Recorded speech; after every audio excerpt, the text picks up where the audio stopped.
So, we are going to start with the topic trade union. First, let's understand the meaning of the word trade union. Now, imagine yourself in a company. Okay, let's imagine yourself in a company.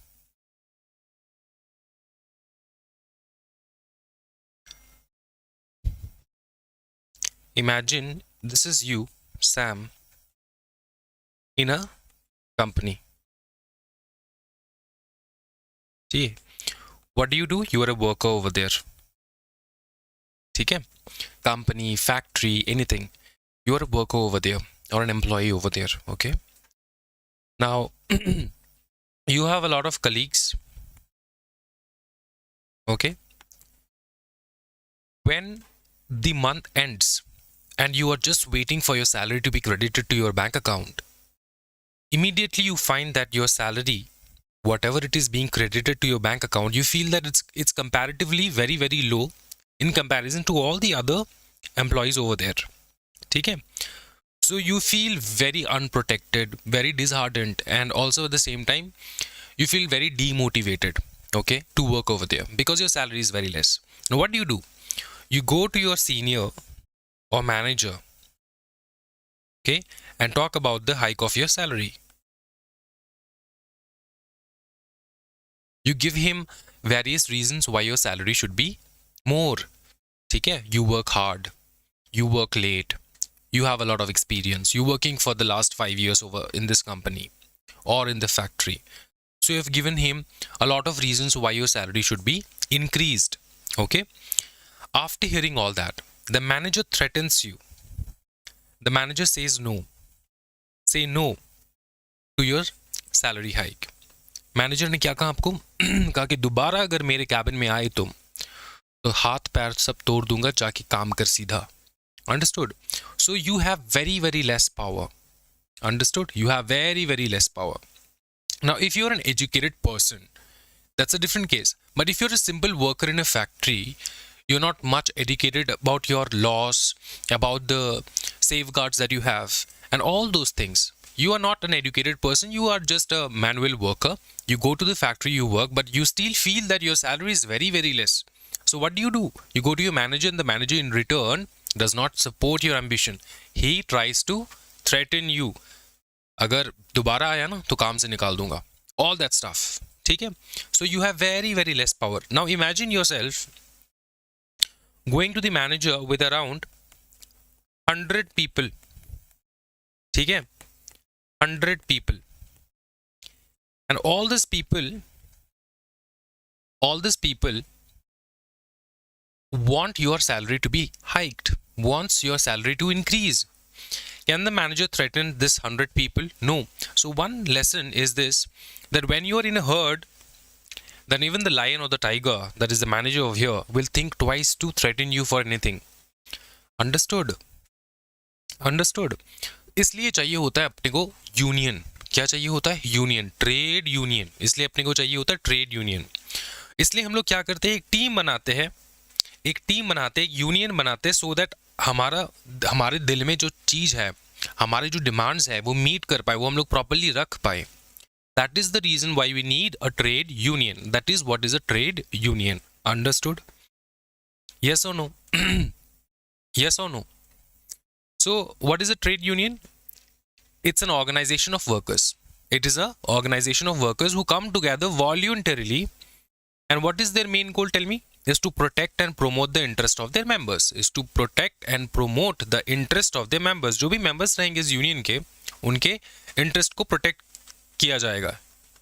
आया ना? Yes sir. So this is the reason why we need a trade union. Now पकड़ लो, trade union तुमको concept समझ में आ चुका है. Okay, you understood the meaning of trade union.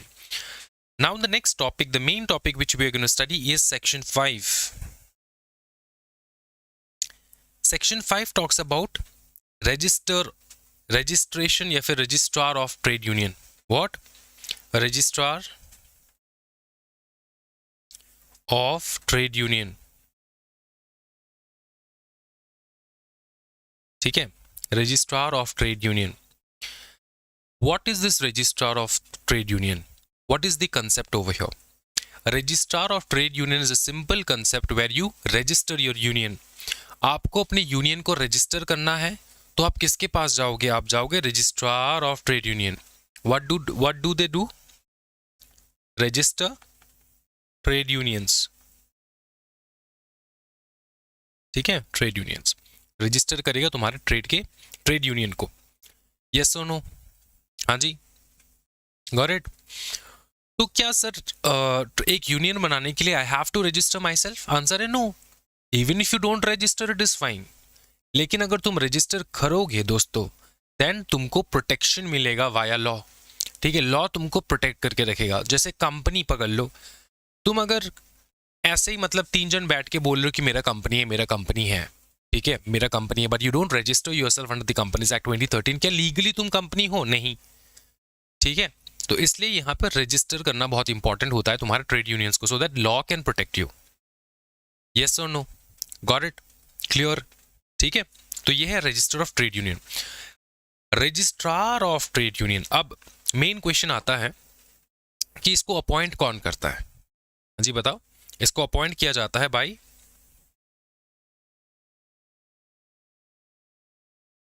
The state government. इस चीज को याद रखना। स्टेट गवर्नमेंट क्या करता है? अपॉइंट करता है रजिस्ट्रार ऑफ ट्रेड यूनियंस को। क्या ये समझ में आ रहा है? हाँ जी। अब ये जो रजिस्ट्रार ऑफ ट्रेड यूनियन है, ऑब्वियसली ये एक इंसान है, ठीक है, एक स्पेशल इंसान है। तो state government appoint special officer called the registrar of trade union, ठीक है। अब एक इंसान से काम चल जाएगा? नहीं सर, एक हम लोगों ने रजिस्ट्रार ऑफ ट्रेड यूनियन बिठा लिया है, उसके साथ साथ हम लोग किसको बिठाएंगे? हाँ जी, एडिशनल और joint registrar of trade unions, ठीक है, हेल्प आउट करने के लिए। जैसे मैजिस्ट्रेट होते हैं, ठीक है, एडिशनल मैजिस्ट्रेट होते हैं, जॉइंट मैजिस्ट्रेट होते हैं। तो इस प्रकार से हमारे रजिस्ट्रार ऑफ ट्रेड यूनियन के साथ और 2 जन जो है वो ऐड हो सकता है। पहला है additional registrar of trade union या फिर joint registrar of trade union. Clear और नॉट? Got it? पकड़ लो, एक स्कूल है, उसमें एक प्रिंसिपल है, तो वाइस प्रिंसिपल रहेगा, उसी प्रकार से ये, ठीक है, गॉट इट? ओके, इनके पावर्स क्या है? ये क्या करते हैं? पावर्स क्या है? मेन बात, पावर्स क्या है इनके पास क्या पावर रहता है? Now, these officers have specific powers and duties regarding the trade unions. ठीक है, ये आउटलाइन करेगा तुम्हारे स्टेट गवर्नमेंट को। अंडरस्टूड? स्टेट गवर्नमेंट आउटलाइन करेगा इनके पावर्स। मेन बेसिक पावर जो तुमको याद रखना है वो है रजिस्टर करना ट्रेड यूनियन को। क्या बताओ? कोई भी यूनियन ऑफिशियल होना चाहता है, उनको रजिस्टर कौन करेगा? Registrar of trade union. Is that clear? हाँ जी। वो क्या करेंगे? एप्लीकेशंस देखेंगे, जो अप्लाई करेंगे for registering the trade union, वो क्या करेंगे? एप्लीकेशन को देखेंगे, ठीक है, करेक्ट है कि नहीं, रिकॉर्ड्स रखेंगे सारी यूनियन के, और देखेंगे, ओवरसी करेंगे कि ये जो यूनियंस है ये प्रॉपर रूल्स फॉलो कर रहे हैं कि नहीं। Is that clear? Is that very much clear? तो ये हो गया सेक्शन 5 कंप्लीट, ठीक है। तो सेक्शन 5 हम लोगों ने कंप्लीट कर लिया है। ये 2 पॉइंट तुमको मैंने समझा दिया बहुत अच्छे से। अब देखेंगे हम लोग section 6। Now, the amount of time that we took to explain section 5, it is not necessary कि section 6 में उतना ही टाइम लगे, क्योंकि section 6 जो है बेसिक तुमको कंसेप्ट फाउंडेशन समझ में आ चुके। अब जो है तुमको चीज़ें याद रखने के लिए है, तो ये तुमको याद रखना है। क्राइटेरिया फॉर रजिस्ट्रेशन, ये तुमको रट्टा लगाना है कि हाँ ये क्राइटेरिया हो सकता है, ठीक है, समझ में आ रहा है? तो सबसे पहले स्टार्ट करेंगे, मिनिमम मेंबर्स फॉर एप्लीकेशन कितना होना चाहिए? 7 और मोर होना चाहिए, ट्रेड यूनियन मेंबर होना चाहिए, फिर अप्लाई कर पाओगे। फिर membership threshold for registration must have at least 10% or 100 workers, which ever is less. ये है मेंबरशिप थ्रेशोल्ड। अब इसका मतलब क्या होता है? इसका मतलब ये होता है कि जब तुम अप्लाई करोगे, कम से कम 7 जन जाके अप्लाई करना होगा, ठीक है, समझ में आ रहा है? और जो तुम अप्लाई, तुम्हारा जो यूनियन है उसमें बैकिंग होना चाहिए। ऐसे 7 जन जो है वो यूनियन बना लेगा, ऐसा नहीं होता है। तो कितना होना चाहिए? मस्ट हैव एटलीस्ट 10%, ठीक है, 10% और 100 वर्कर्स। मतलब तुम्हारे कहाँ पर भी तुम काम करो, जहाँ कहीं पर काम करो, वहाँ पे जितने वर्कर्स हैं उनमें से 10% या फिर कम से कम 100 100 वर्कर्स का तुम्हारा बैकिंग होना चाहिए, तुम्हारे यूनियन में मेंबरशिप होना चाहिए इनका, तब जाके तुम, जैसे हम लोग कंपनी सेटअप करते हैं मिनिमम नंबर ऑफ मेंबर्स नहीं रहते, उसी प्रकार से यहाँ पर भी तुमको यूनियन बनाना है तो मिनिमम नंबर ऑफ मेंबर्स चाहिए होगा। ठीक है, एप्लीकेशन करने के टाइम पे मिनिमम मेंबर्स चाहिए होंगे 7, और एप्लीकेशन करने के लिए तुमको कितने मेंबरशिप होने होंगे तुम्हारे ट्रेड यूनियन में, तुम्हारे टोटल मेंबर्स का 10% या फिर 100 worker, which ever is less. Which ever is less का मतलब समझाओ sir. Which ever is less का मतलब होता है, पकड़ लो, तुम्हारे तुम्हारा टोटल नंबर ऑफ वर्कर्स है 2000, ठीक है, तो एप्लीकेशन करने के लिए कितने जन जाएंगे, 7 जन जाएंगे, चलो ठीक है। तुम्हारे मेंबरशिप कितना होना चाहिए तुम्हारे यूनियन में, तो 10% या फिर और 100, विच एवर इज लेस। तो 10% कितना होगा, 2000 का 10% 200 मेंबर्स या फिर 100 members, which ever is less. तो लेस कौन सा है, ये। तो अगर 100 मेंबर्स तुम्हारे पास है तो तुम जाके आराम से कर सकते हो, ठीक है। क्या बताओ, अप्लाई कर सकते हो। अब सिनेरियो को चेंज कर दो, फॉर एग्जाम्पल 2000 नहीं, तुम्हारे पास है कम से कम 600 टोटल तुम्हारे वर्कर्स हैं, तो इसमें अगर हम लोग 10% और 100 करेंगे तो कितना निकलेगा, देखो दोस्तों, 10% करेंगे तो 10% करेंगे तो 60, और 100 which ever is less, which ever is less, less कौन सा है, 60। तो 60 जन भी तुम्हारे पास मेंबरशिप अगर है तुम्हारे ट्रेड यूनियन का, तुम्हारे मेंबर्स अगर तुमको बैक कर रहे हैं, तुम्हारे वर्कर्स तुमको बैक कर रहे हैं, 60 जन मेंबरशिप है उनका तुम्हारे ट्रेड यूनियन में, तो बेटा तुम अप्लाई कर सकते हो। क्या इज दैट क्लियर। लेकिन कितना जन जाना चाहिए, 74, ठीक है। Minimum number of minimum members for application to even apply for registration, a trade union need to have at least 7 or more members, ठीक है। क्या ये समझ में आ रहा है, हाँ जी, बताओ ना दोस्तों, ठीक है, ओके। उसके बाद देखो, validity of application. Validity of application समझो, एप्लीकेशन तुम्हारा, इसका मतलब क्या होता है, वैलिडिटी ऑफ एप्लीकेशन मतलब तुमने जो अप्लाई किया, अब टाइम तो लगेगा ना तुम्हारा इसको, एप्लीकेशन को कंप्लीट करने में, तुमको रजिस्ट्रेशन दिलाने में, तुमको रजिस्टर होने में टाइम लगेगा, एंड ऑल्सो रजिस्ट्रेशन के बाद भी तुम्हारा कितना थ्रेशोल्ड होना चाहिए, समझ में आ रहा है, तो वो बात है। अब देखो, application remains valid if less than और equals to half of the total initial applicants ceases membership or dislocates from before registration। Registration के बाद, रजिस्ट्रेशन से पहले ही तुमने अप्लाई किया फॉर रजिस्ट्रेशन, ठीक है। अब ड्यूरिंग द एप्लीकेशन प्रोसेस तुमको याद रखना है कि अगर कोई छोड़ के भी जा रहा है, मेरे को कितना चाहिए था यहाँ पे, 60 चाहिए था, एप्लीकेशन के टाइम पे 60 थे, लेकिन उसके बाद एप्लीकेशन प्रोसेस के दौरान कोई मेंबर्स छोड़ के चले गए। अब कितना छोड़ के चले गए, छोड़ के चले जाने से भी तुम्हारा रजिस्ट्रेशन हो जाएगा, वो लिमिट बताओ सर। वो लिमिट है लेस देन या फिर इक्वल्स टू हाफ, मतलब कम से कम अगर पकड़ लो 30 या फिर 30 से कम, 30 और लेस अगर छोड़ के चले जाए तब भी तुम्हारा रजिस्ट्रेशन सक्सेसफुली हो पाएगा। अगर 30 से ज़्यादा, हाफ से ज़्यादा छोड़ के चला गया, ठीक है, तो तब तो तुम्हारा रजिस्ट्रेशन हो नहीं पाएगा, ठीक। उसके बाद देखो, condition for continuing registration, registered trade union must always maintain at least 10% or 100 workers as members within minimum of 7 members, ये होना ही चाहिए, ठीक है। तो तुम्हारा एटलीस्ट 10% और 100 जो तुम्हारा ये थ्रेशोल्ड लिमिट था वो बरकरार रहना चाहिए, वो कम नहीं होना चाहिए। क्या ये समझ में आ रहा है, ठीक है, ये याद रखना। Got it. चलो उसके बाद देखेंगे हम लोग,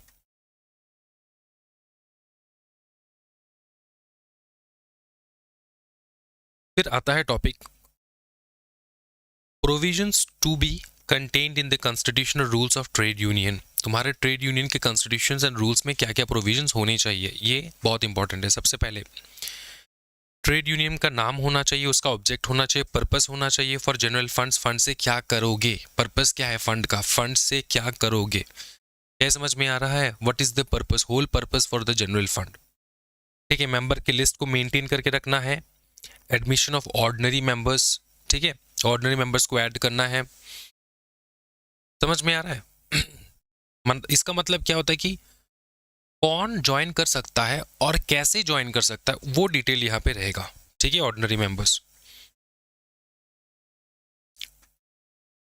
उसके बाद सीधा इधर आ जाओ, सब्सक्रिप्शन पेमेंट।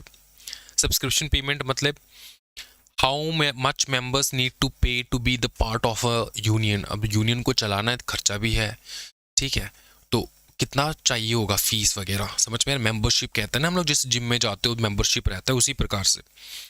बेनिफिट्स क्या है, फाइन्स क्या लगेगा, फॉरफीचर कैसे हो सकता है। Understood all this. फॉरफीचर मतलब मेंबरशिप का फॉरफीचर, ठीक है, मेंबरशिप का फॉरफीचर मतलब मेंबरशिप कैंसिल कैसे हो जाएगा। अब तुमने कुछ उल्टा सीधा किया तो फाइन भी लगा सकता है तुम्हारे ऊपर वही ट्रेड यूनियन, ठीक है। बेनिफिट्स क्या रहेंगे, सुविधा क्या क्या रहेगा। एनुअल जनरल बॉडी मीटिंग होगा, ऑफिस बियरर का इलेक्शन होगा, ठीक है, एवरी 3 ईयर होना चाहिए, ध्यान रखना। Safe custody of funds, annual audit होना चाहिए। Manner of amending, varying, rescinding rules. इसका मतलब क्या होता है? रूल्स को अगर चेंज करना है तुमको, तो किस प्रकार से रूल्स चेंज होंगे, मॉडिफाई होंगे या फिर कैंसिल होंगे, ये तुमको यहाँ पे बताना है। And also at the same time इस ट्रेड यूनियन को डिसॉल्व किस प्रकार से हो पाएगा, उसका प्रोसीजर क्या रहेगा, वो भी समझे। चलो उसके बाद आता है सेक्शन 8। हम लोगों ने 5, 6, 7 देख रखा है, ये 7 हो चुका है। जो तुम्हारे ट्रेड यूनियन के कॉन्स्टिट्यूशन में क्या लिखा होना चाहिए, रूल्स, वो वगैरह यहाँ पे लिखा है, लिस्टेड है। उसके बाद application for registration, alteration of name and procedure thereof, section 8। Section 8 basically क्या कहता है? सेक्शन 8 है, एक्सप्लेन करता है the process of applying for registration, कि कैसे हम लोग रजिस्ट्रेशन के लिए अप्लाई करें, and what documents are needed, ठीक है, which documents do we need. It also covers what happens if a union wants to change its name. अगर नेम चेंज करना है तो क्या होगा। तो बेसिकली सेक्शन 8 क्या क्या कहेगा अपने को? Alteration of name, procedure, registration कैसे करें, ये समझ में आ रहा है, ठीक है। Alteration of name and procedure and application for registration, इस बारे में बात करता है ये सेक्शन, ठीक है। अब देखो सीधा इधर आ जाओ, एप्लीकेशन फॉर रजिस्ट्रेशन सिंपल है। इलेक्ट्रॉनिक अदरवाइज एप्लीकेशन दोगे तुम, ठीक है, किसको? रजिस्ट्रार ऑफ ट्रेड यूनियन को, with prescribed declaration by affidavit, by rules and adopting resolutions, ठीक है। डिक्लेरेशन क्या होगा सर? डिक्लेरेशन का मतलब स्वॉन स्टेटमेंट होता है डिक्लेरेशन, ठीक है, कि सारे जो तुम एफिडेविट क्यों चाहिए होता है? तुम बताओगे कि भैया हमने जितने भी इंफॉर्मेशन प्रोवाइड किए हैं वो पूरा का पूरा ट्रू है, सो दैट बाद में कोई झमेला हुआ तो उसको जो है तुम बोल सकते हो कि नहीं हम तो सच्ची में ऐसे ऐसे थे। समझ में आ रहा है ना? अंडरस्टूड। तो तुमने जो कुछ भी डॉक्यूमेंट्स प्रोवाइड कर रहे हो, जो कुछ भी डिटेल्स प्रोवाइड कर रहे हो, वो एफिडेविट के थ्रू तुमको बताना होता है कि भैया, एफिडेविट क्या होता है? एक स्वॉन स्टेटमेंट होता है। स्वॉन का मतलब कसम लेना वाला स्टेटमेंट होता है, ठीक है, डॉक्यूमेंट होता है, ठीक है। तो उससे पता क्या चलता है कि तुमने जो कुछ भी कहा है यहाँ पे वो सत्य है, ठीक है, वो तुमको देना है। तुम जो रूल्स बनाओगे, रेजोल्यूशन कैसे अडॉप्ट करोगे, ठीक है, ये सारे जो है ना तुमको कॉपी देना होगा तुम्हारे कॉन्स्टिट्यूशन का। सिंपल बात ये है, ठीक है। फिर copy of resolution authorising applicants, ठीक है। अच्छा, copy of resolution authorising applicants का मतलब क्या होता है? It's kind of a formal decision allowing the specific person to apply for registration on behalf of the union. याद रखना, यूनियन के बिहाफ पे जो जाएगा अप्लाई करने वो। Copy of resolution authorising applicants कितने होना चाहिए? 7। अब ये जो जा रहे हैं अप्लाई करने के लिए दोस्तों, इनको किसने दिया अथॉरिटी, किसने दिया, ठीक है ना? तो तुम्हारा जो यूनियन है उसमें एक रेजोल्यूशन तुम पास करोगे और तुम बता दोगे इस रेजोल्यूशन में क्या डिसीजन होगा। सारे सब लोग क्या वोट करेंगे कि हाँ ये लोग जा रहे हैं for the registration of the union, ठीक है। उसके बाद copy of resolution from each member, किसको दोगे? Trade union, member of trade union agreeing to form it, ठीक है। इसका मतलब copy of resolution authorising applicants, ये तो हो गया। For federations copy of resolution from each member trade union, member of the trade union. ये क्या होता है? Copy of resolution from federations. Federations कौन होते हैं? देखो बहुत सारे यूनियंस होते हैं, बहुत सारे ट्रेड यूनियन, इन सब का ट्रेड यूनियन मिला के जो एक यूनियन बनता है। समझ में? हर बाप मतलब हर लड़के का बाप होता है ना, लड़का लड़की का बाप होता है, तो इनका बाप। समझ में आ रहा है? एक तो बहुत सारे वर्कर्स मिला के तुम यूनियन बनाओ, एंड बहुत सारे यूनियन मिला के तुम और एक यूनियन बनाओ, जिसको हम लोग कहते हैं फेडरेशन। क्या ये समझ में आ रहा है? यूनियन ऑफ यूनियंस कह सकते हो। फेडरेशन क्या है? Union of unions. फेडरेशन क्या है बता दो फटाफट। It is a union of unions. Am I clear? Am I very much clear दोस्तों? ओके ठीक है। उसके बाद देखेंगे आरटीयू का पावर क्या रहता है। Can call for further information to verify compliance, entitlement. ठीक है। डिस्क्रिमिनेटरी पावर्स रहेंगे to refuse registration until information is furnished. इसका मतलब ये कि तुमको बुलाएंगे, किस बात के लिए बोलेंगे? भैया तुमने जो इन्फॉर्मेशन दिया इसको वेरीफाई करना है, आ जाओ। ठीक है। और जब तक कि ना तुम सारे इन्फॉर्मेशन डॉक्यूमेंट्स प्रोवाइड करो तब तक वो तुम्हारा रजिस्ट्रेशन नहीं करेगा। ठीक है। रिफ्यूज करेगा कि रजिस्ट्रेशन नहीं करेंगे जब तक तुम डॉक्यूमेंट्स ना दो। ये पावर है किसके पास? आरटीयू के पास। ठीक है ठीक है।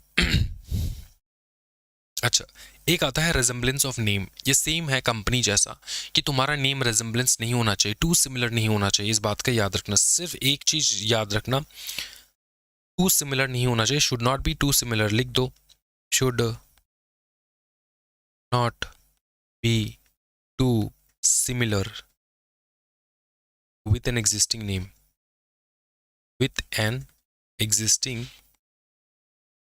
registered name। इसका मतलब ये कि जिस नाम का ऑलरेडी रजिस्ट्रेशन हो चुका है उसके साथ टू सिमिलर नहीं होना चाहिए। ठीक है। अगर सिमिलर है तो आरटीयू रिक्वायर करेगा नेम ऑल्टरेशन, कहेगा कि तुम्हारा नाम को चेंज करो, तुम्हारे यूनियन के नाम को चेंज करो। समझ में आ रहा है? अगर तुम्हारा प्रपोज नेम जो है बहुत ज़्यादा आइडेंटिकल है और नियरली रिजेंबल करता है to any existing registered trade union का नेम, इसलिए। ठीक है। क्या है समझ में आ रहा है? जब तक तुम ऑल्टर करोगे तब तक आरटीयू जो है रिफ्यूज कर सकता है तुम्हारे रजिस्ट्रेशन को। सिंपल है एकदम, जैसे कंपनी जैसा होता है उसी प्रकार से। नेक्स्ट हम लोग सेक्शन जाने वाले दोस्तों। Section 9 this registration of trade union cancellation thereof. अच्छा ये क्या कहता है? सेक्शन का core idea, what is this section all about? It talks about the registration of trade union and cancellation thereof. Now this section actually covers what happens after the application is approved. After the application is approved, what happens? उसके बाद the actual registration and also under what conditions a union's registration can be taken away, मतलब cancel कैसे हो सकता है। ठीक है। application accept करने का मतलब ये नहीं होता कि तुम्हारा registration complete हो चुका है। application accept करेगा, उसके बाद registration process start होगा। क्या है समझ में आ रहा है? उसके बाद हम लोग ये भी देखेंगे कि कौन से कंडीशंस पे तुम्हारे रजिस्ट्रेशन को कैंसिल किया जा सकता है। क्या है समझ में आ रहा है? हाँ जी okay. Registration by RTU. RTU registers to upon compliance. तुमने सब कुछ कंप्लायंस कर दिया है, ठीक है। उसके बाद वो एक्सेप्ट करेगा, ठीक है, रजिस्ट्रेशन स्टार्ट करेगा। सर्टिफिकेट ऑफ रजिस्ट्रेशन तुमको मिलेगा। फिर एंट्री इन रजिस्टर, तुम्हारा ट्रेड यूनियन का नाम रजिस्ट्रार ऑफ ट्रेड यूनियंस पे आ जाएगा। जिस रजिस्ट्रार ऑफ ट्रेड यूनियन जो है वो लोग रजिस्टर करेंगे, तो रजिस्टर के अंदर तुम्हारा नाम घुसाएंगे ट्रेड यूनियन का। ठीक है। Recognition of existing unions. Now understand this, जो भी ट्रेड यूनियन इससे पहले आया था, trade unions under trade unions act 1926 before the code, मतलब ये कोड आने से पहले। ये तो कोड बहुत रिसेंटली आया ना दोस्तों। कब आया सर? अपने को पता ही नहीं लगा। अपने को पता है भैया 5 साल हो चुके, 6 साल हो चुका है। ठीक है। कोड आया है, अंडरस्टूड। 6 साल हुआ है, लेकिन ये एप्लीकेबल नहीं था। एप्लीकेबल तो 2025 को हुआ है, right. So let's go into it. November 21, 2025 को नोटिफिकेशन से इन्फोर्समेंट हो गया है। 5 साल पहले का, 6 साल पहले का है ये। ठीक है। ये सारे लिखावट जो है ना 6 साल पहले लिख चुके थे पहले ही वो लोग, लेकिन अप्लाई नहीं कर रहे थे बिकॉज इट टेक्स टाइम। सीधा इधर आ जाओ। जो भी इससे पहले मतलब ये कोड आने से पहले रजिस्टर्ड थे वो लोग डीम रजिस्टर्ड के कैटेगरी में आ जाएंगे। मतलब वो सारे जो ट्रेड यूनियंस हैं उनको हम लोग थोड़ी ना कहेंगे कि भैया तुम लोग फिर से रजिस्ट्रेशन करो। वो जो पहले थे ठीक इस एक्ट के अंदर पहले से रजिस्टर्ड थे वो लोग अभी भी रजिस्टर्ड रहेंगे। ठीक है, अब विड्रॉल कैंसलेशन तुम्हारा कब होगा? On trade unions application, trade unions खुद एप्लीकेशन दे रहा है खत्म करने के लिए अपने ट्रेड यूनियन को। उसके बाद on information of trade unions contravention of code, code को कॉन्ट्रावीन कर दिया। कॉन्ट्रावीन मतलब तब क्या रूल्स तोड़ दिया तुमने। ठीक है, जो तुमको फॉलो करने थे वो तुमने फॉलो नहीं किया। इफ मेंबर्स फॉल बिलो 10 या फिर 100 वर्कर्स, ये तो मैंने तुमको पहले ही बताया था। फिर RTU gives at least 60 days return notice specifying the grounds. ठीक है, तुमको तुम्हारा नाम काटने से पहले 60 डेज का नोटिस देते हैं, उससे पहले तुम आके अपना एक्सप्लेनेशन तुम दे सकते हो। ट्रिब्यूनल भी कैंसिलेशन कर सकता है। Certificate cancelled if tribunal order set. Tribunal क्यों करेगा, कोर्ट क्यों करेगा? ट्रिब्यूनल मतलब हाँ जी, ट्रिब्यूनल मतलब जैसे हमारा नॉर्मल कोर्ट होता है, high court, supreme court, district court, ठीक है, उसी प्रकार से ट्रिब्यूनल्स होते हैं for all this trade unions and all.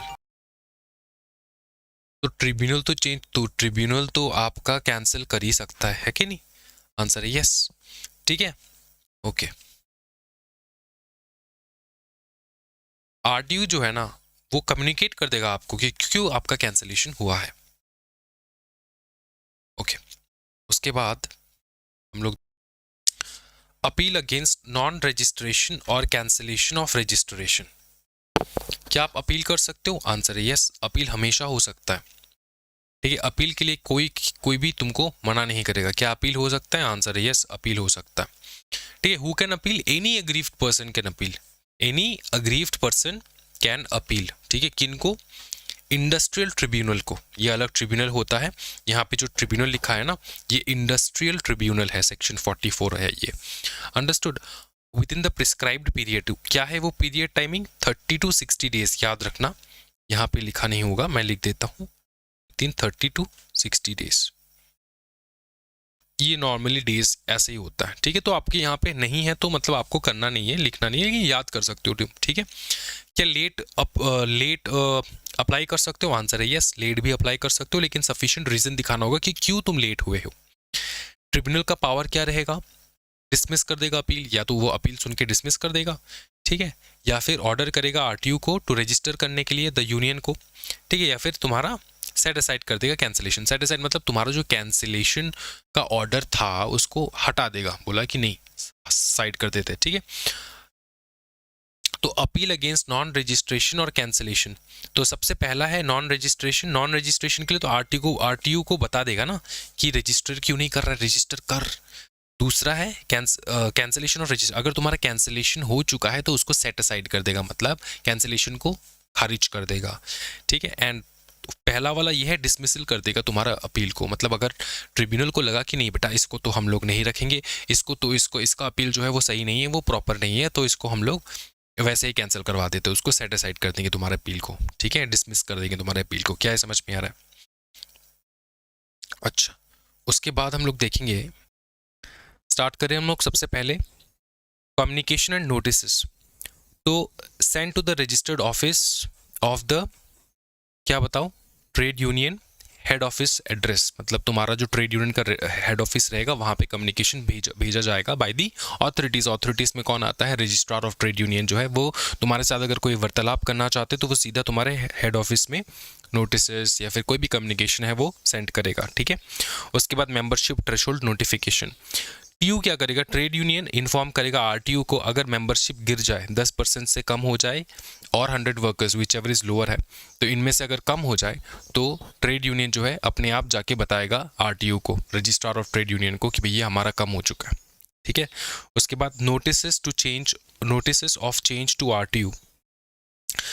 TU मतलब ट्रेड यूनियन इन्फॉर्म करेगा आरटीयू को of any changes in the registration particulars, constitution और रूल, कोई भी चेंजेस अगर है तो नोटिफाई करेगा। ठीक है, ओके, उसके बाद incorporation of registered trade union, ये बहुत इंपॉर्टेंट है। सेक्शन 12 कहता है कि कभी भी कभी भी तुम्हारा ट्रेड यूनियन जब भी रजिस्टर हो जाता है, तुम रजिस्टर्ड ट्रेड यूनियन हो जाते हो, बन जाते हो, तो ऑफिशियली तुम्हारे पास एक अथॉरिटी आता है, एक पावर आता है ऑफ बॉडी कॉर्पोरेट। क्या बताओ?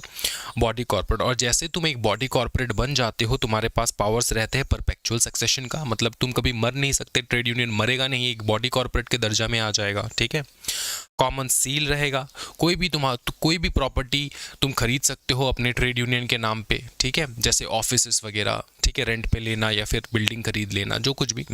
उसके बाद कोई भी तुमको केस कर सकता है तुम्हारे ऊपर, और तुम भी केस कर सकते हो, तो capable of being sued and also to sue, इस बात का ध्यान रखना। ठीक है, कॉन्ट्रैक्ट कर सकते हो, अक्वायर होल्ड कर सकते हो प्रॉपर्टी।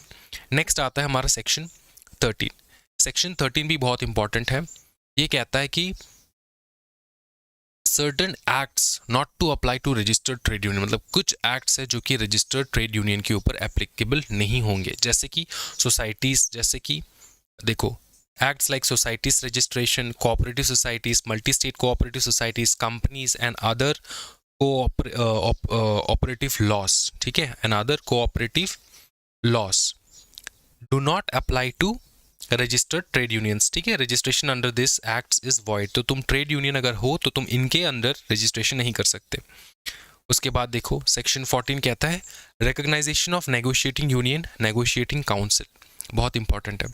अब देखो ये बहुत एक क्रिटिकल पार्ट है। कहाँ गया ये? हाँ, यहाँ का एक्सप्लेनेशन यहाँ पे देखो। अब समझो इस चीज को कि एक पावर आता है ट्रेड यूनियन के पास, ठीक है, कि who does the employer actually have to talk and negotiate with? Employer है, इसके साथ वार्तालाप करेगा ट्रेड यूनियन के साथ, लेकिन कौन? ठीक है, ऑफिशियली कौन रिप्रेजेंट करेगा वर्कर्स को, ये बात आता है ना, ऑफिशियली कौन रिप्रेजेंट करेगा। तो तुमको एक मैंडेटरी नेगोशिएटिंग बॉडी बनाना होता है, मैंडेटरी नेगोशिएटिंग बॉडी बनाना होता है। ठीक है, जिसको हम लोग कहते हैं नेगोशिएटिंग यूनियन और नेगोशिएटिंग काउंसिल। सिंपल बात। ठीक है, समझ में आ रहा है? Got it? ये इंपॉर्टेंट है, वरना किसके साथ बात करेंगे? Got it? अच्छा सुनो, अब आता है तुम्हारा sole negotiating union. If only one registered TU employer recognize it as a small negotiating union. Sole negotiating union, multiple TUs. If the TU has 51% plus worker support, it is recognized as sole negotiating union. If the TU has 51%, a negotiating council is formed from registered TU with 20 plus workers support. ठीक है, तो ये बन जाता है तुम्हारा multiple TU का। ये मैं एक्सप्लेन करूंगा, टेंशन ना लो। अब देखो सोल नेगोशिएटिंग यूनियन का मतलब क्या होता है? If only one registered TU वहां पे है। और सोल नेगोशिएटिंग यूनियन दूसरा टाइप का भी होता है जहां पे मल्टीपल ट्रेड यूनियंस रहते हैं।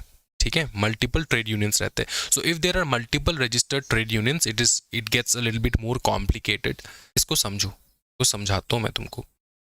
एक होता है सोल नेगोशिएटिंग यूनियन, ठीक है, इसमें सिर्फ वन रजिस्टर्ड ट्रेड यूनियन रहता है।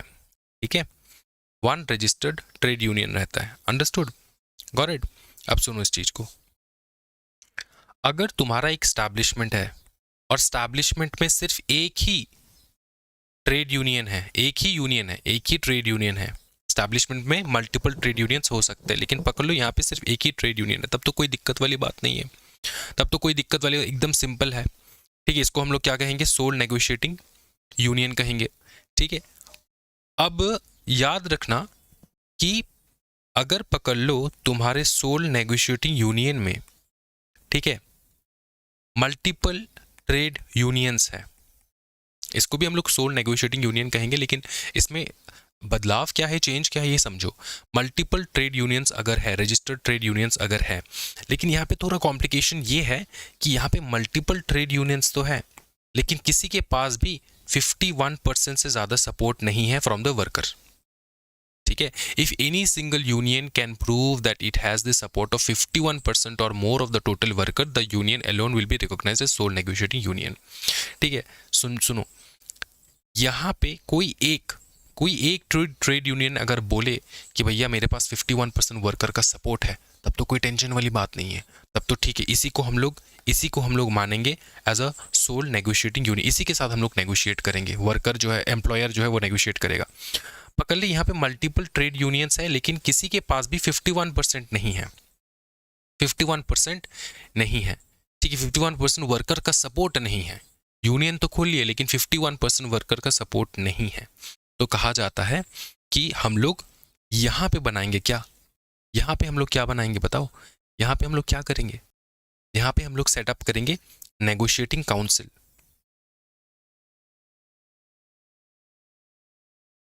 Negotiating council. अब नेगोशिएटिंग काउंसिल को सेटअप करने का एक क्राइटेरिया ये होता है कि 51% तो तुम्हारे पास बैकअप नहीं है तुम्हारे वर्कर्स का, कम से कम 20% बैकअप लेकर आओ तुम्हारे सारे यूनियंस से, ट्रेड यूनियन से, ठीक है। 20% बैकअप अगर मिल गया तो हम लोग इनको मिला के बनाएंगे नेगोशिएटिंग काउंसिल। क्या ये समझ में आ रहा है? हाँ जी। If no single union manages to get 51%, simple भाषा में मैं तुमको समझा रहा हूँ, और more support, then a negotiating council is formed. वहाँ पे बनता है नेगोशिएटिंग काउंसिल। क्या बनता है? Negotiating council. क्या ये समझ में आ रहा है? एक होता है नेगोशिएटिंग यूनियन, जो ये मैंने तुमको बताया, ठीक है। और अगर पकड़ ले तुम्हारे पास मल्टीपल, तुम्हारा एस्टैब्लिशमेंट में मल्टीपल ट्रेड यूनियंस है, किसी के पास भी अगर मल्टीपल ट्रेड यूनियंस में से किसी के एक के पास भी अगर 51% से ज़्यादा तुम्हारा वर्कर का सपोर्ट है, बैक कर रहा है वर्कर्स, ठीक है, तो उसको हम लोग चूज कर लेंगे एज नेगोशिएटिंग यूनियन, ठीक है। लेकिन अगर ऐसा नहीं है, तुम्हारा ट्रेड यूनियन में बहुत मल्टीपल ट्रेड यूनियंस है, लेकिन किसी के पास 51% बैकअप नहीं है, तो कम से कम 20% बैकअप चाहिए होगा, ठीक है। समझ में आ रहा है? सारे ही ट्रेड यूनियन से कम 20%, सारे ट्रेड यूनियन से कम 20% तुम्हारा बैकअप चाहिए होगा। अगर बैकअप मिल रहा है तो हम लोग सेटअप करेंगे नेगोशिएटिंग काउंसिल। क्या है, समझ में आ रहा है? इतना समझ में आ रहा है? कहाँ गया ये देखो, ठीक है। तो इसको समझने के बाद जब तुम पढ़ोगे ना, तब तुमको इजी लगेगा चीजों को। एक बार देखो अच्छे से। If one trade union has 51% plus worker support, it is recognized as sole negotiating union। Simple बात, ठीक है। क्योंकि यहाँ पे यूनियन और काउंसिल है ना, तो उसको यूनियन कहते हैं हम लोग। काउंसिल कब होता है? If no trade union has 51%, अगर negotiating council is formed from registered trade union with 20% plus worker का support. 20% representation, one representation for each 20% support चाहिए होगा। समझ में आ रहा है? 20% सपोर्ट चाहिए होगा from each of the trade unions. इस बात को तुमको ध्यान में रखना है बस, ठीक है। जहां पे मल्टीपल ट्रेड यूनियन हो, जहां पे सोल ट्रेड यूनियन हो, मल्टीपल ट्रेड यूनियन के अंदर भी हम लोग एक सोल ट्रेड यूनियन जो है हम लोग बना सकते हैं, अगर उसके पास 51% बैकअप है वर्कर्स का। लेकिन अगर उसके पास भी 51% बैकअप नहीं है, अगर उसके पास भी 51% बैकअप नहीं है, अगर 51% बैकअप है, इस बंदे इस यूनियन के पास 51% बैकअप था, इस यूनियन के पास 51% बैकअप था, अगर इसके पास 51% बैकअप है, इसके पास 51% बैकअप था, अगर इसके पास 51% बैकअप है, तो इसको हम लोग सोल नेगोशिएटिंग यूनियन कह लेंगे, ठीक है। किसी के पास नहीं, इतने सारे ट्रेड यूनियन है एक ही स्टैब्लिशमेंट के अंदर, लेकिन किसी के पास 51% का बैकअप नहीं है, तो हम लोग क्या करेंगे? एक नेगोशिएटिंग काउंसिल फॉर्म करेंगे और कहेंगे कि जितने भी ट्रेड यूनियन है उनमें से कम 20% सपोर्ट लेकर आओ, ठीक है। तुम्हारे वर्कर्स का 20% बैकअप चाहिए होगा, तब जाके हम लोग नेगोशिएटिंग काउंसिल बनाएंगे। क्या बनाएंगे? Negotiating council. क्या ये समझ में आ रहा है? हाँ जी, ठीक है, ओके।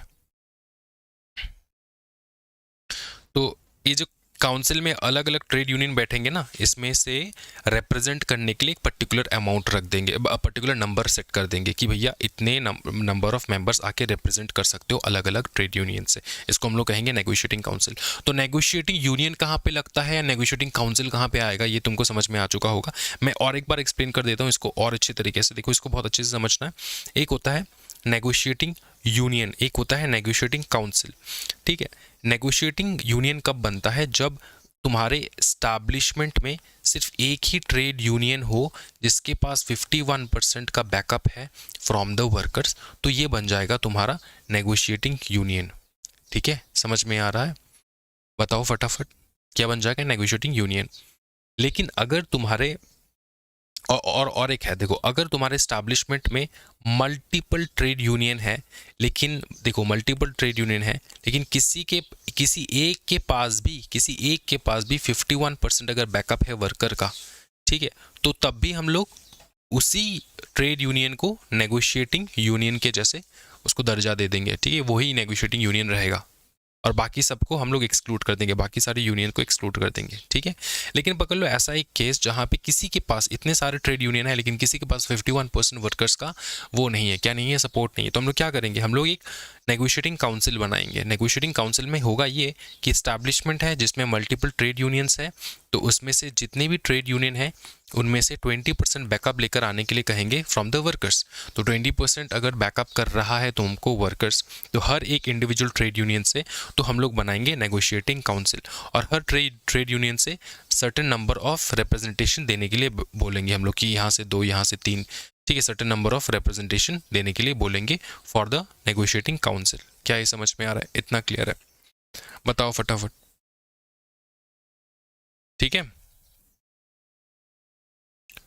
अच्छा, अब देखो कोई भी डिसीजन अगर लेना है, ठीक है, कोई भी डिसीजन लेकर अगर तुम्हारा सोल नेगोशिएटिंग यूनियन है तब तो कोई टेंशन वाली बात नहीं, जितनी भी रिप्रेजेंटेटिव्स रहेंगे वो लोग वोटिंग करके इसको जारी कर देंगे, ठीक है।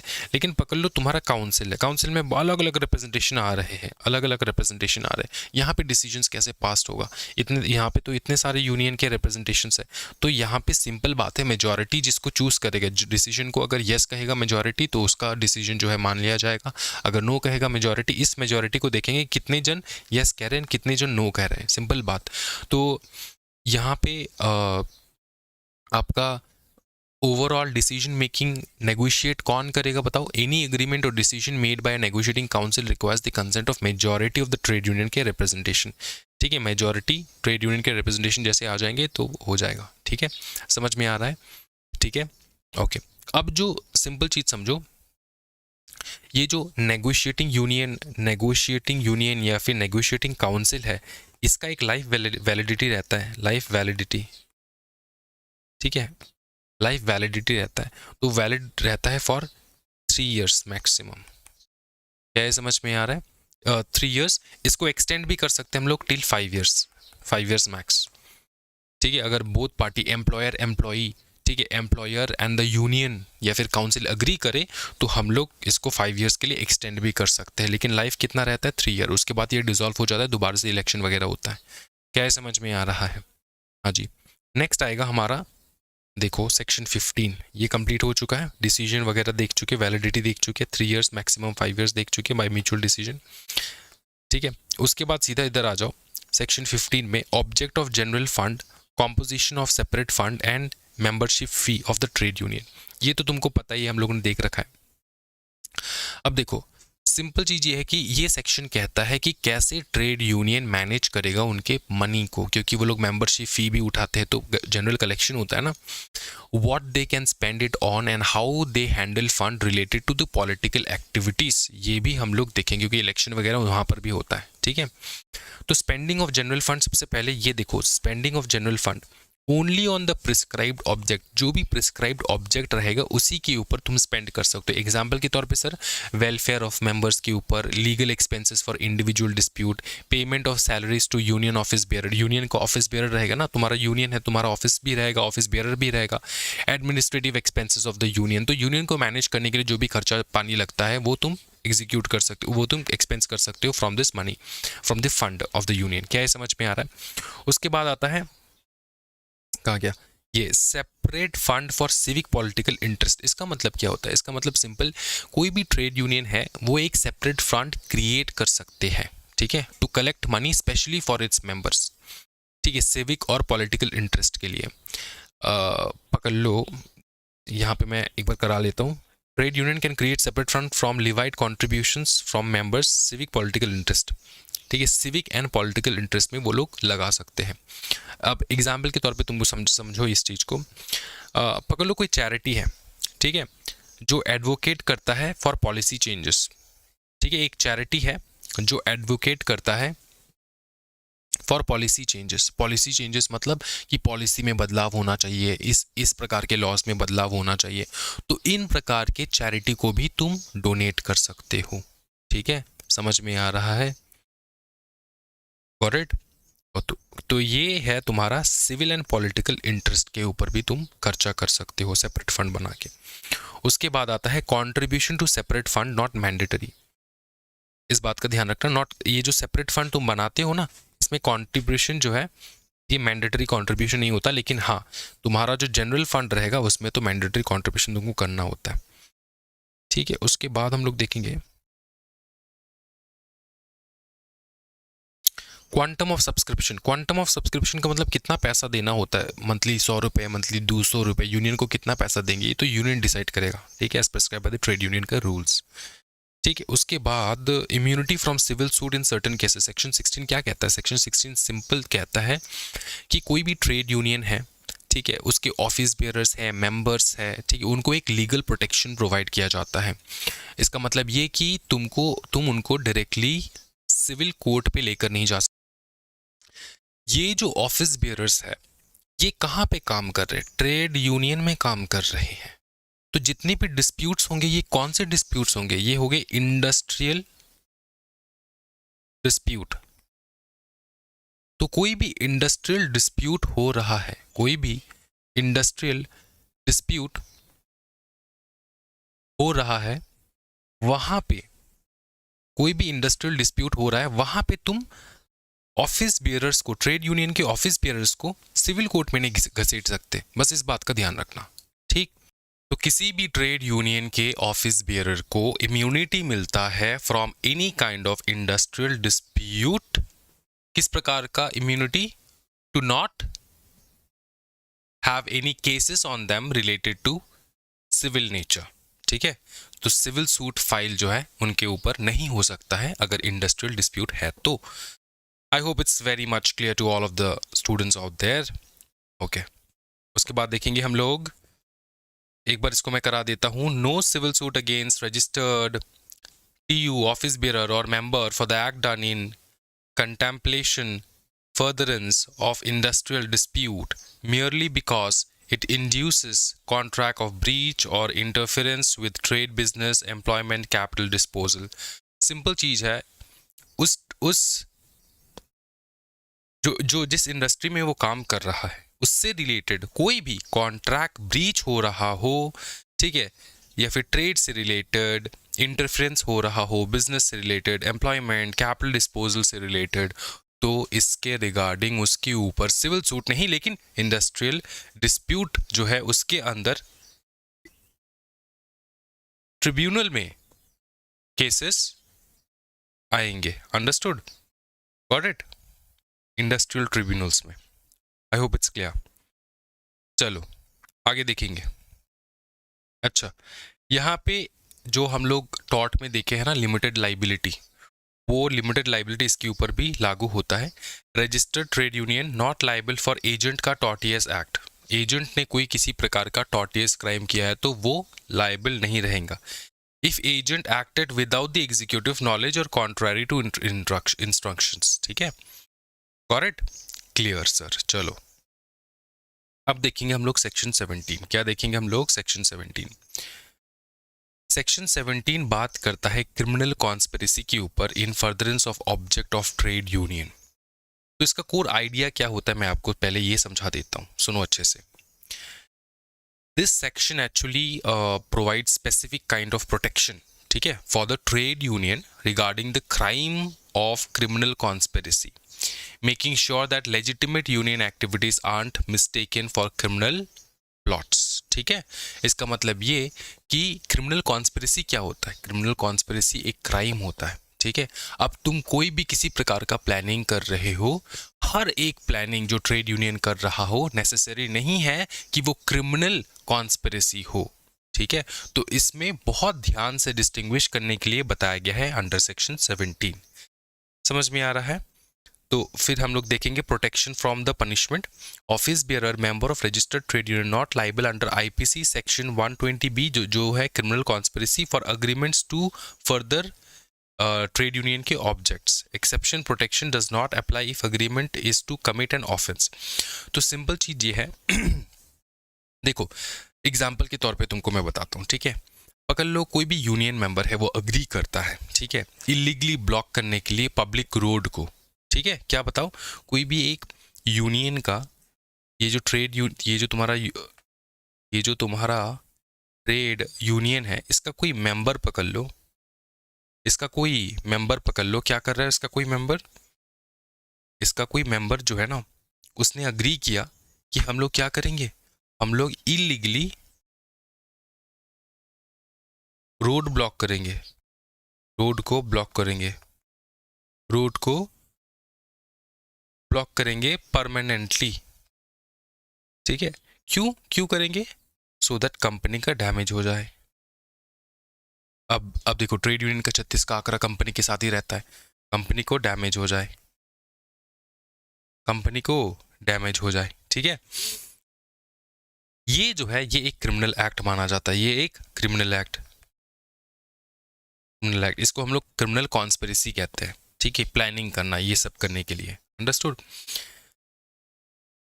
तो कोई भी किसी प्रकार का तुम लोग प्लानिंग कर रहे हो, प्लॉटिंग कर रहे हो जो कि इलीगली कर रहे हो चीज को, प्लानिंग प्लॉटिंग, उसको हम लोग क्रिमिनल कॉन्स्पिरेसी ही मानेंगे, अंडरस्टूड। लेकिन हर एक प्लानिंग, हर एक चीज जो आप कर रहे हो, ट्रेड यूनियन करता है, कोई भी एग्रीमेंट, कोई भी चीज करने का जो है वो लोग ठान लेते हैं, डिसीजन लेते हैं, वो क्रिमिनल कॉन्स्पिरेसी नहीं होता है, वही यहाँ पे प्रोटेक्शन मिल रहा है। आप पहले क्या होता था कि ट्रेड यूनियन कुछ भी डिसीजन ले लेना तो कंपनी जो उसके ऊपर क्रिमिनल कॉन्स्पिरेसी जो है उसका इल्जाम लगा देता था, अंडरस्टूड।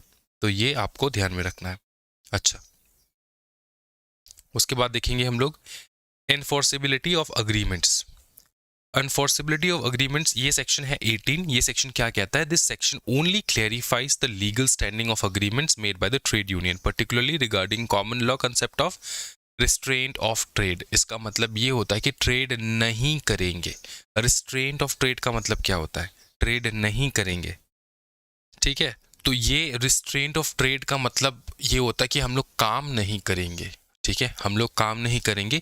क्या इस प्रकार का एग्रीमेंट वो लोग कह सकते हैं, आंसर है यस, ये वैलिड एग्रीमेंट है, ठीक है। Validity of agreement between registered trade union member are not voidable merely because object is restraint of trade, ठीक है। तो ये उनका अगर ऑब्जेक्टिव ही है रिस्ट्रेंट करना ट्रेड को, तो उस प्रकार के एग्रीमेंट्स को वॉइड या फिर वॉइडेबली हम घोषित नहीं कर सकते। क्यों, क्योंकि वो लोग नाराज है किसी भी कारणवश, इसलिए वो लोग ने डिसाइड किया कि वो लोग काम नहीं करेंगे। ये क्रिमिनल कॉन्स्पिरेसी के अंदर भी नहीं आएगा, किसी प्रकार के क्राइम के अंदर भी नहीं आएगा, अंडरस्टूड। उसके बाद देखो right to inspect book of trade union, section 19। Office bearer member can inspect registered trade union के books of accounts and list of members at prescribe time to time देखेंगे वो लोग। फिर आता है section 20, right of minor to membership of trade union. Person जो भी 14 years के ऊपर है, एम्प्लॉयड है in a non hazardous industry, can be registered under the trade union members, ठीक है। उसके बाद disqualification of office bearers trade union, section 21। Disqualification के ग्राउंड्स क्या रहेंगे, आप 18 साल के नहीं हो, कन्विक्टेड फॉर मॉरल टर्पिट्यूड। अब देखो मॉरल टर्पिट्यूड क्या होता है कोई भी चीज जो मॉरली इनकरेक्ट हो, ठीक है, सोसाइटी के लिए इनकरेक्ट हो। पकड़ लो तुम अपने वाइफ को पीटते हो बेटा, ये सबको पता चल चुका है, ठीक है, ये मॉरली बहुत रॉन्ग है, अंडरस्टूड। या फिर तुम बहुत ही गंदे इंसान हो, अंडरस्टूड, कुछ भी हो सकते हैं जो कि मॉरली रॉन्ग हो एज पर सोसाइटी, ठीक है। तुम फ्रॉड करते हो, तुम डिसऑनेस्ट हो, ठीक है, इमोरल बिहेवियर दिखाते हो, किसी को भी रास्ते में गाली बक देते हो, ये सब चीज, ठीक है, इसको कहा जाता है मॉरल टर्पिट्यूड। मॉरल टर्पिट्यूड हम लोग तभी इसको कंसिडर करेंगे अगर तुमने अभी तुम्हारा मॉरल टर्पिट्यूड का किसी प्रकार का क्राइम तुमने किया हो। पकड़ ले तुमने मॉरल टर्पिट्यूड से रिलेटेड कोई भी क्राइम किया हो, ये क्राइम नहीं होता, मॉरली रॉन्ग होता है, जो कि वैसे भी कोर्ट में जो है प्रस्तुत हो जाता है ये सारी चीज। एंड पकड़ लो तुमने 5 साल पहले किया हो, 5 साल इलैप्स हो चुका है, तो अगर 5 साल इलैप्स हो चुका है, 5 साल निकल चुका है इस घटना को घटते हुए, तो आपको जो है मॉरल टर्पिट्यूड का कोई यहाँ पे रिस्ट्रिक्शन नहीं आएगा, ठीक है, 5 साल पहले वाला बात है। अगर अभी अभी हुआ है तो हाँ हम लोग कंसिडर करेंगे इस चीज़ को। फिर ट्रिब्यूनल डायरेक्टली डिस्क्वालीफाई कर दे तो इन 3 ग्राउंड्स में ऑफिस बेयरर जो है डिस्क्वालीफाई हो जाता है। Understood? Conflict of interest of restriction, council of ministers members और person holding office of profit cannot be trade union office bearers. इस बात का ध्यान रखना है बस।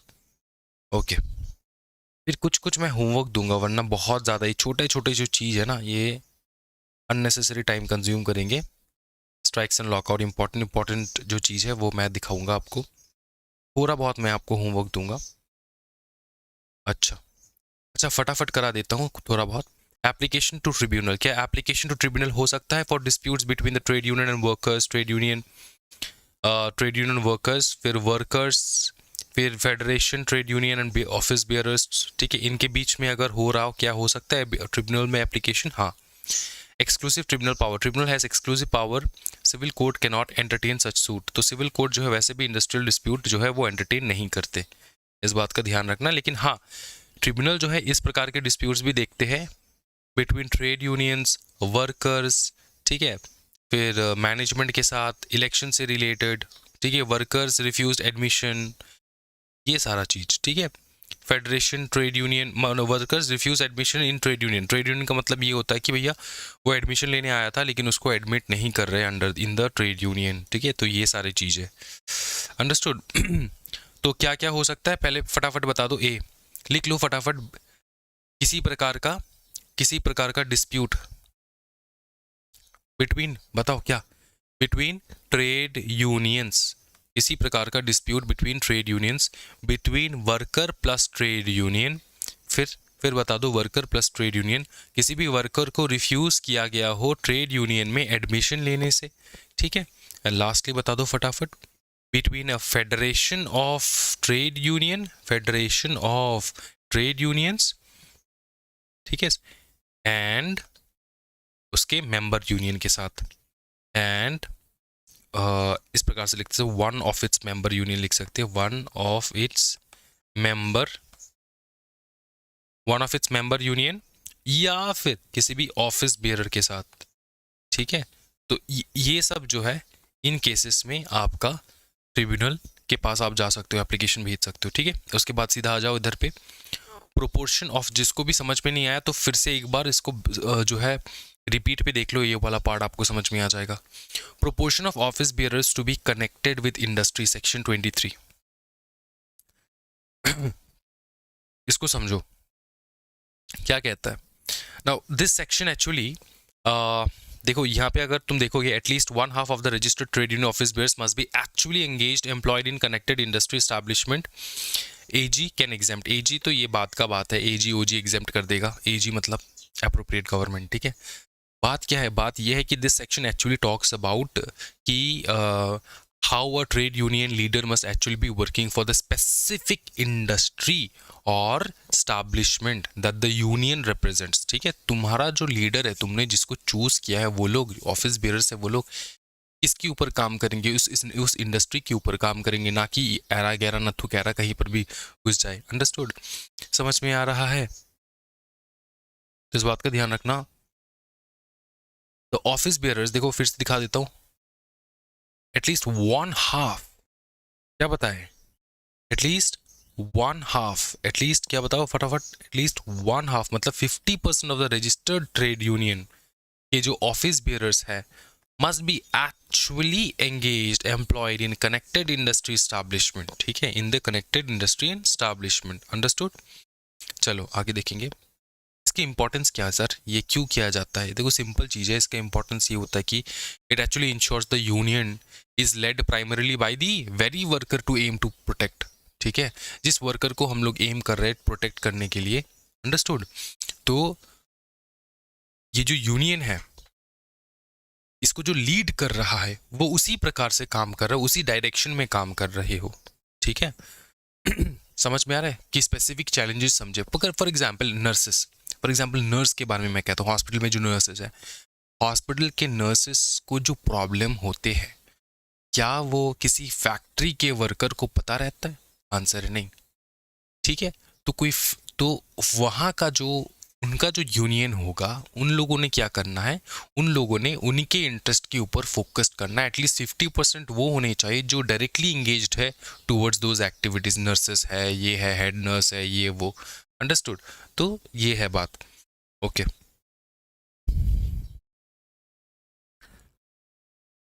ये है अनऑर्गेनाइज सेक्टर के लिए जो 1/2 मैंने बताया है, ठीक है, अनऑर्गेनाइज सेक्टर। लेकिन जो जनरल रूल है, जनरल रूल है कि 100% of all the office bearers must be actually engaged and employed in that particular industry, उसी particular industry में engaged होने चाहिए and employed होने चाहिए, ठीक है।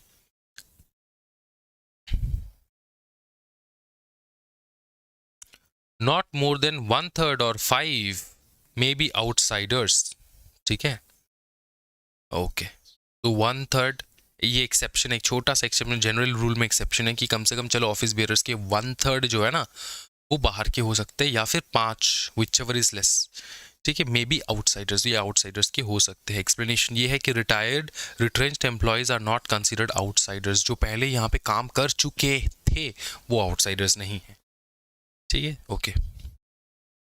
इसको रीड करना है, चेंज इन नेम, ठीक है।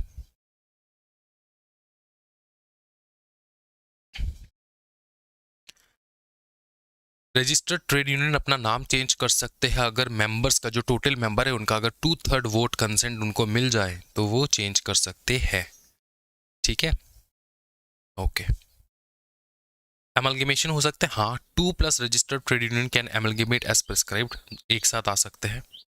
इसके कारणवश आपको नोटिस देना होता है नेम चेंज करने के लिए। अगर आरटीओ ने रिफ्यूज कर दिया तो आइडेंटिकल है, रिजेंबल कर रहा है, जो एग्जिस्टिंग तुम नेम है उसको चेंज करके कोई दूसरा नेम देना चाहते हो तो, और जो दूसरा नाम है वो एग्जिस्टिंग किसी ट्रेड यूनियन के साथ मैच कर रहा है तो ये रिजेक्ट कर सकता है। ये हम लोगों ने पहले भी देखा है, तो इसको रीड कर लेना, ठीक है, अच्छे से। इसको याद रखना, 2/3 मेंबर्स नाम चेंज करने के लिए एमलगेमेशन भी हो ही सकता है, कोई दिक्कत वाली बात नहीं है। अच्छा, अगर डिसोल्यूशन के बारे में बात करें तो हाँ, डिसोल्यूशन हो सकता है, नोटिस भेज देना। Dissolution notice signed by 7 members plus secretary sent to RTU within 14 days, ठीक है, विद इन 14 डेज। जिस दिन आपने डिसाइड किया उसके 14 डेज के अंदर अंदर आपको आरटीयू को भेजना होता है। RTU register if dissolution confers to rule effective from registration date, simple चीज। एनुअल रिटर्न भरना है, हाँ जी भरना है। आगे देखो, फिर recognition of trade union at central and state level. Obviously central level पे भी रिकॉग्नाइजेशन मिलता है, सेंट्रल ट्रेड यूनियन कहते हैं हम लोग इसको। उसके बाद स्टेट लेवल पे स्टेट ट्रेड यूनियन कहते हैं हम लोग। अच्छा, स्टैंडिंग ऑर्डर्स 300+ वर्कर्स के ऊपर एप्लीकेबल होगा। Applies to industrial establishment with 300+ workers, ठीक है। इन द प्रिसाइडिंग 12 महीने में 300 वर्कर्स अगर काम कर रहे हो तुम्हारे यहाँ पे, किसी भी दिन पे 300 वर्कर्स अगर काम किए होंगे तो आपके ऊपर ये चैप्टर लग जाता है, ओके। सीधा इधर आ जाओ, preparation of draft standing orders by employer and procedure for certification. Section 30 बहुत इंपॉर्टेंट सेक्शन है। सेक्शन 30 जो है हम लोग इसको नेक्स्ट क्लास करेंगे, नेक्स्ट क्लास इसको हम लोग कंप्लीट कर देंगे। सेक्शन 30 यहाँ तक आपको कर लेना है। और कितने बचे हैं एक बार देख लूँ मैं फटाफट, वो ऑलमोस्ट ओवर है, और एक क्लास के साथ ये पूरा चैप्टर जो है वो कंप्लीट हो जाएगा, ठीक है।